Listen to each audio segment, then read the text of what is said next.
Hey guys, Desolator Magic here, and it's Monday, so you know what that means. I wake up 20 minutes before work, slam a Red Bull and some Tylenol for breakfast, then I drag my ass out to the car and hope my Powerball hits.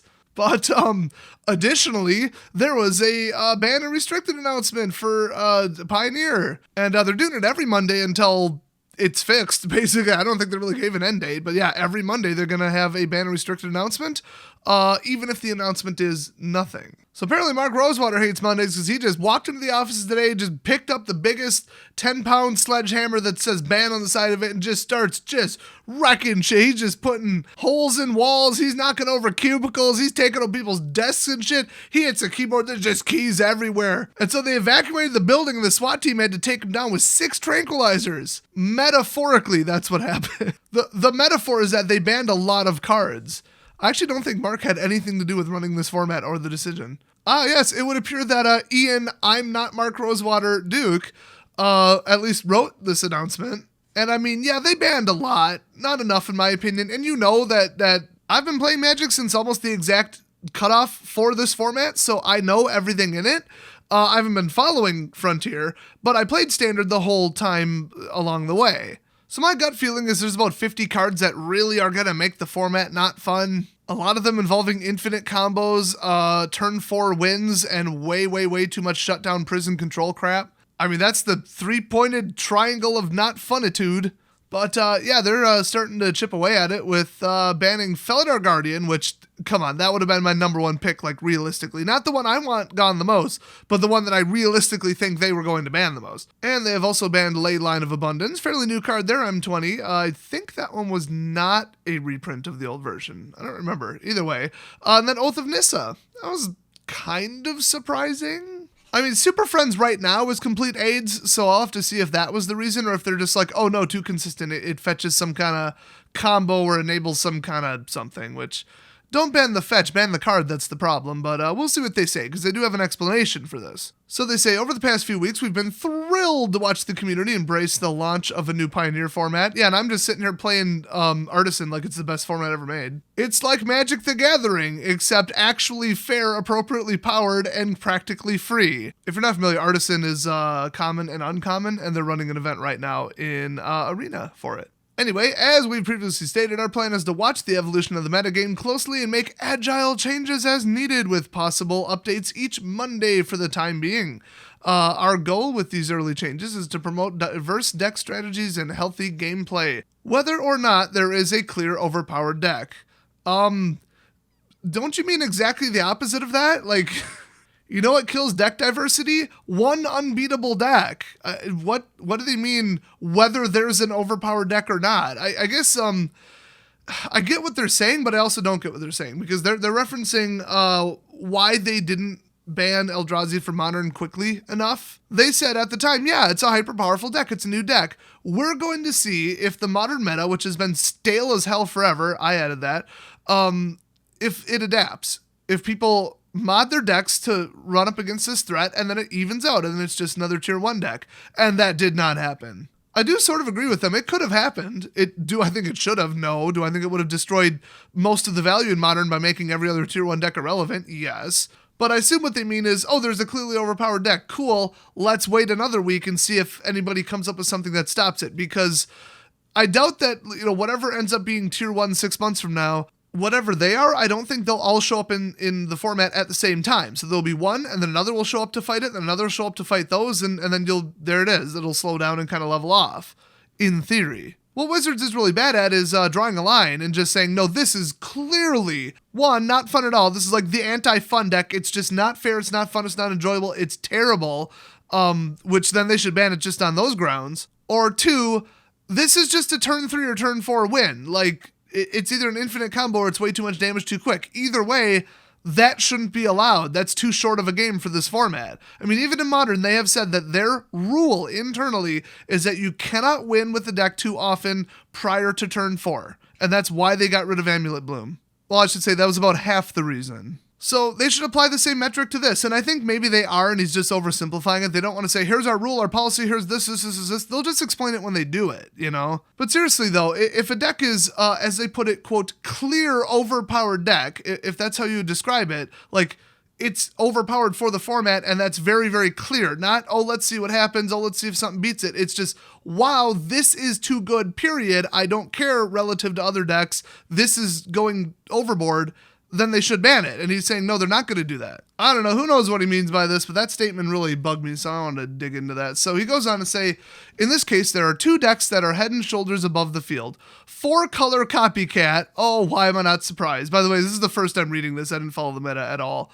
And green Devotion Ramp. Oh, I was actually going to build that. Oh, that sucks. I wanted to do mono blue devotion, but I was going to go mono green devotion first because I'm like, my green decks right now, like Storm Area 69, are like baller as hell.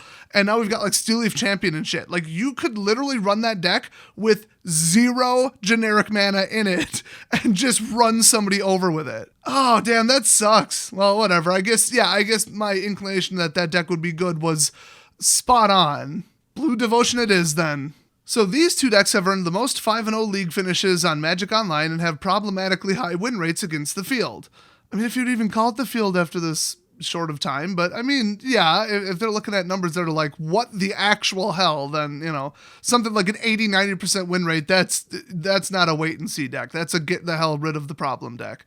So both decks feature play patterns that would reduce metagame diversity over time.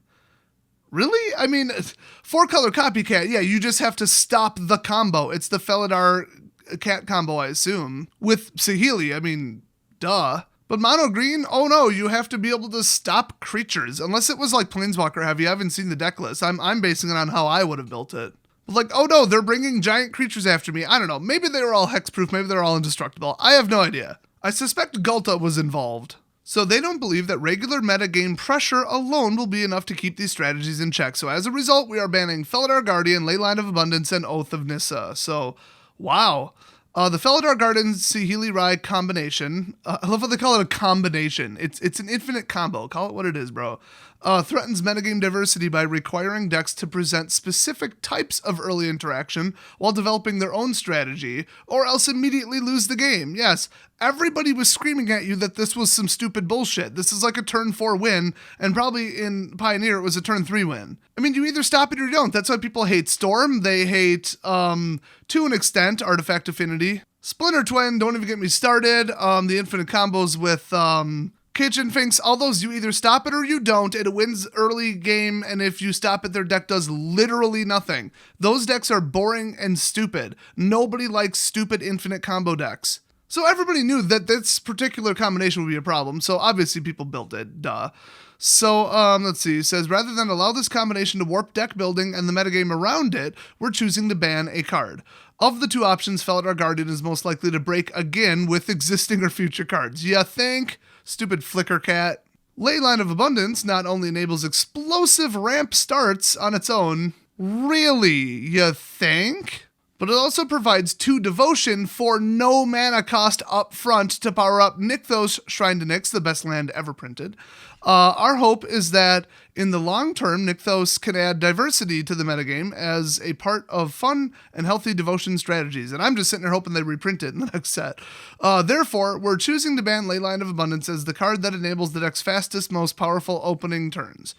Yeah, I would not disagree with that. It's a turn 0 Crypt Ghast. I mean, are you kidding me?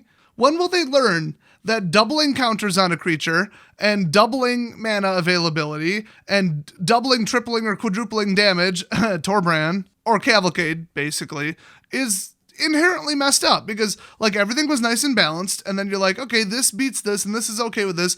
This is like a turn 6 win. You know, this deck's pretty appropriate. Hey, you know what we should do? Take all the math and double it. Double it, not just, oh, I wonder if we could squeeze an extra 10% out of this. I wonder if we could tweak the cards, go a little bit lower, and get 20% more mana by turn 4. No, let's double it. I mean, what do you think's gonna happen? You're gonna have a turn 3 Carnage Tyrant. Like, what the hell? What do you expect? So yeah, launching a free Leyline into Nykthos, activating it with Elvish Mystics that tap for 2. Holy crap, I'm actually glad I didn't build this deck. Whatever, Master of Waves is a better card anyway. I can switch colors. You know what, though? I was thinking, well, I'll just wait until the Devotion cards come out in Theros Beyond Death before I build a Devotion deck, because, of course, that's the first place I'm going to go with Pioneer. I mean, we all know the original Pioneers is settled in America, only wore 1 color. That's not true, but anyway, it's basically my favorite mechanic in the entire history of the game. Mostly because Nykthos lets you get way too much mana too quick, so yep. So yeah, good riddance to that. I thought, once again, this is what happens in formats that aren't tested together. Leyline of Abundance was pretty appropriate in Standard. It was pushing it a little bit, but it's pretty appropriate. But if you throw it into other formats, it's like, no, there's too much interaction here. And I just don't like the whole, if it's in your opening hand, it starts in play. I don't like that phrase. I don't like that mechanic. I don't like anything about that. So, good riddance. I never did like the card. So next up they say, as a powerful card selection tool that also brings other synergies by leaving a permanent on the battlefield, Oath of Nissa has been a strong contributor to the strength and consistency of these other strong decks. Which, yeah, but now that Leyline's gone, I mean, really? We really need to get rid of Oath? But, you guys know I don't like the whole top 5 pick 1, top 6 pick 2, top 3 pick 1. I mean, there's a reason that Ponder and Brainstorm and Preordain are banned in everything. It's because they make individual cards that you're locked into only having 4 of way too consistent by mowing through your deck too quickly. I mean, I've even blamed Search for Azcanta and Anticipate for ruining Standard in the recent past.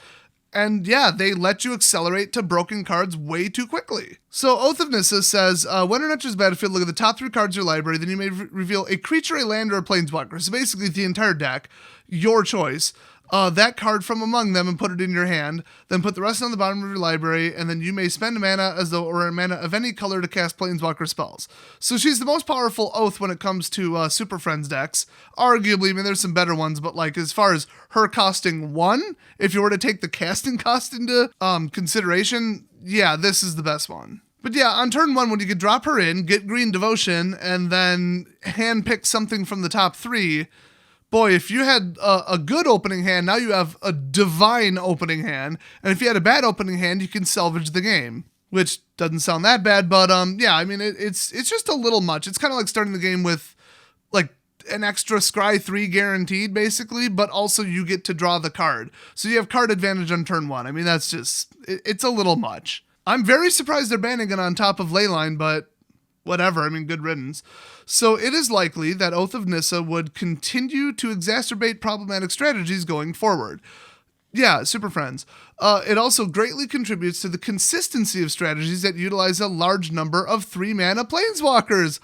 Is that them admitting that 3-mana planeswalkers should have never been printed and they were a giant mistake, and honestly planeswalkers were a mistake, but then when they cost 3, that's twisting the knife? Is that really them actually finally admitting it? Oh my gosh. Oh, while also in a rare double whammy admission, they're admitting that Super Friends is toxic complete cancer, and that they printed way the hell too many planeswalkers in War of the Spark? Because it sounds like that to me. Anyway, we've all been telling them this forever. So, blah, blah, blah, unhealthy play patterns. For these reasons, we believe Pioneer will be a more fun and diverse format without Oath of Nissa. You think? I'm surprised they used the F word there. Fun. They don't have a concept of that. They don't seem to know what that is. They don't realize that you're supposed to enjoy playing Magic. It's all about numbers. It's a numbers game, diversity. Tier 1. You play Tier 1 or get out of my way, noob. That's what all these dumbass ex-pro players that they keep hiring at Wizards keep bringing to the table here. So yeah, I was reading the first parts and it's like, yeah, free devotion, yeah, free, planeswalker fetch. Okay, you can consistently draw one on turn 3. Really, the problem was the whole you can spend mana as though it were any color. I mean, it sounds like that's why they really banned it. And yeah, that's the part that I found to be the most overboard. And, they would not take 2 cards away from Green Devotion, when Leyline was the problem. So it sounds like, yeah, Oath of Nissa, they mentioned that it's, whatever they said, free, permanent in play or something, I don't know, whatever. But then they went straight to, 3-cost Super Friends. That's the real problem. So that's good. So note that we will continue to make Pioneer announcements every Monday, whether or not we have changes for the time being. Eventually, Pioneer updates will become aligned with our normal ban and restricted announcements. We'll announce when that switch will take place in the final weekly Pioneer format announcement, which, by the way, they're not going to specify when that is because they don't know. I guess it'll be 37 years from now is when they'll stabilize how broken it is. So we'll be watching closely for the next steps in the development of the metagame. We look forward to watching you all continue to enjoy this amazing new format. And let me just add, because he didn't say it, and keep feeding us those stats about all that broken shit that you all keep copying from each other in MTGO. Because once you're like, I found the most broken deck ever and post it on Reddit, then everybody plays it and then they get the stats in order to ban it. Instead of keeping it to yourself, no, you went online, you shared it with everybody, so it's like, look how cool I am, ooh, look, I'm the greatest, everybody admire me, and then 3,000 people play it and they ban it the next day. Whereas if you kept it to yourself, you would just win a lot with it, and only one person playing that archetype in the meantime would not even be on their radar. And then you could get more wins and more free stuff, I assume. I don't know how MTGO works. So let me personally extend a big thank you to all the dumbasses who are contributing to the bad behavior of the net decking douchebag community, and keep basically metaphorically calling the cops on yourselves, you idiots. I can't wait for the Banhammer to keep swinging. I'll see you guys next video.